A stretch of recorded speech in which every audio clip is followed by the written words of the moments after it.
করে কাঁদছ কেন?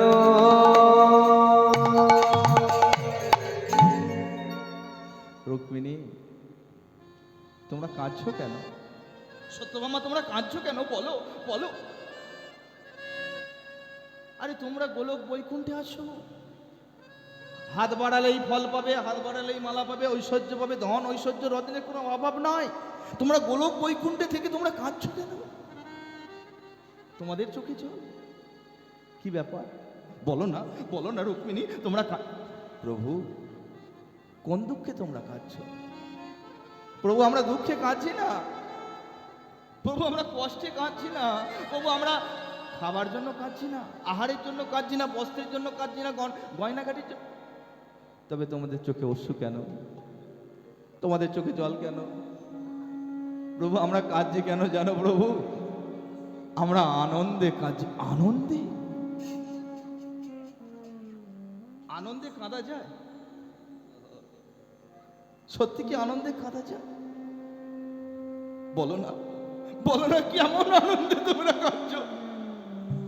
আমিও কাঁদবো, দেখবো আনন্দ কেঁদে কি সুখ পাওয়া যায়। প্রভু, আনন্দে কাঁদতে গেলে তো এই জন্মে হবে না। কেমন করে কাঁদবেন তাও তো জানি না। কে বলতে পারবে? আমরা তো বলতে পারবো না। বলো না, কে বলতে পারবে?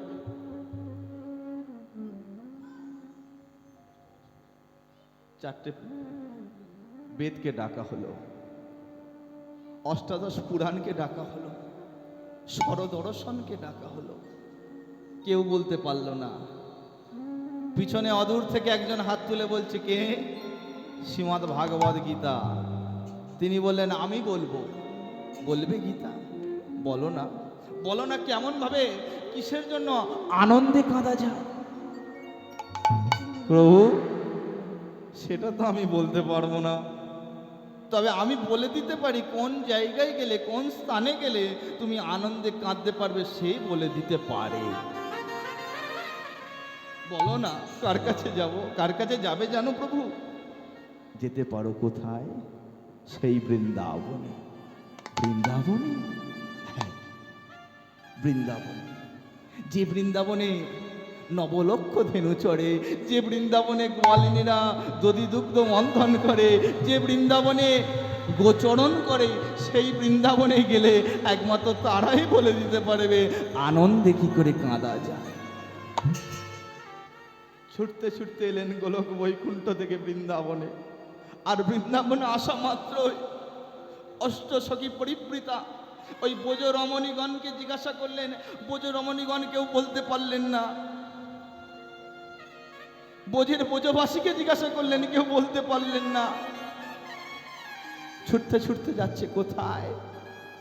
যেখানে ওই অষ্টসখী পরিবৃতা কৃষ্ণ প্রেমে মরালিনী রাধে, যে হা কৃষ্ণ হা কৃষ্ণ কৃষ্ণ বলে কাঁদছে,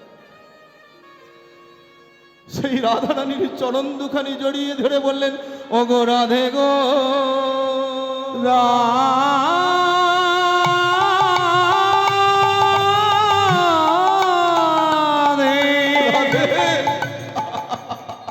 ও গো প্রেমময়ী রাধে,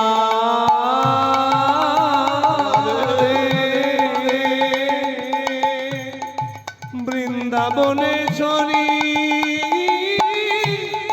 রাধে রাধে। বলো না রাধে, বলো না, আনন্দে কেমন ভাবে কাঁদবো? আনন্দে কাঁদা? প্রভু, আপনি তো রাজা, আপনি তো আনন্দে কাঁদতে পারবেন না। তবে তবে কেমন ভাবে কাঁদবো? কিভাবে কাঁদা যায় আনন্দে?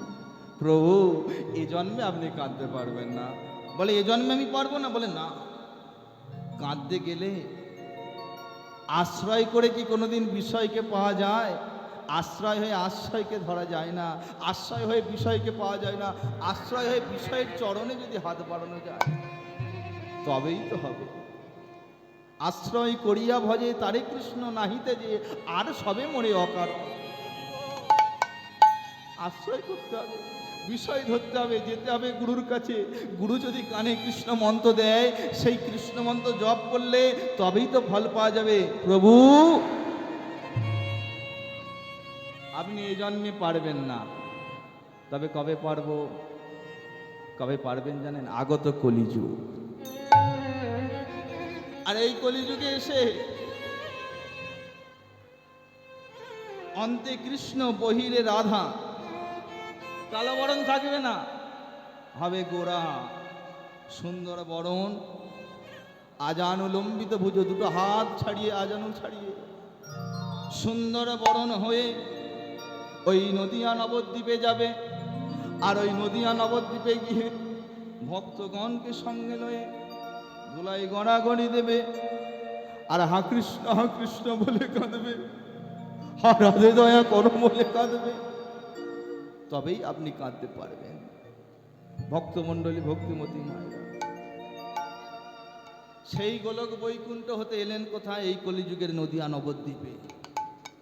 গৌর বরণ নয়, কালো বরণ নয়, এলে গৌর রূপ, সুন্দর দেখতে, কাঁচা সোনার মতো রং। গৌরহরিকে দেখতে কেমন? কাঁচা সোনার মতো। সেই কাঁচা সোনার মতো গৌরহরি এলেন কোথায়? নদিয়া নবদ্বীপের মাঝে, শচী গর্ভ মাঝে, জগন্নাথ মিশ্রের ঘর আলো কোলে, নিম্ব বৃক্ষ তলে এলেন দোল পূর্ণিমার দিন। শুভক্ষণে শুভ দিনে পতিত পাবন আমার জন্ম নিলেন। আর গৌরহরি যখন জন্ম নিয়েছেন, এই মহতি হরিবাসরে আমরা এসেছে, তাহলে গৌরহরি যখন এসেছে একবার শঙ্করধ্বনি উলুধ্বনি হবে না মায়েরা? হরি বল, হরি বল, সবাই মিলে। আপনারা উলু এনেছেন তো? উলু এনেছেন? আচ্ছা আচ্ছা। না না, আমরা ওই মাঠের উলুর কথা বলছি না। ওদেরকে হ্যাঁ